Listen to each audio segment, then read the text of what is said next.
Pito ang naangol sa disgrasya sa may crossing sa Barangay Lawaan 1 sa dakbayan sa Talisay sa panagbangga sa usa ka bus ug usa ka SUV. Sa inisyal nga investigasyon sa traffic police ug sa City Toda nga nagmaneho sa SUV ang wala musunod sa stop signal. Hinungdan nga nahitabo ang maong disgrasya. Maayong pagkapiyapi sa passenger side sa itom nga SUV ug naguba usab ang atubangan nga bahin sa bus di pasahiroan. Mato ni Joy Tumulak ang pangu sa City Toda nga gikan sa amihanan nga bahin ang maong SUV ug nagsubay sa may Dan N. Bacalso apan kalit nga ni left turn padung Cebu South Coastal Road. Samtang ang bus gikan sa Cebu South Southern Cebu ug padung unta sa terminal. Sa dihang ni left turn ang SUV nadasmagan kini sa bus. Nahulikam ang maong disgrasya apan nagdumili lang una sa pagpagawa sa footage ang City Toda.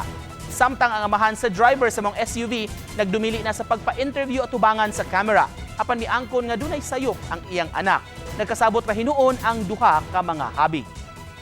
Naka-break yun ang bus pero naabtan siya. Naabtan siya. So sir, at sa kato nga disgrasya, wala raman noy nakalas?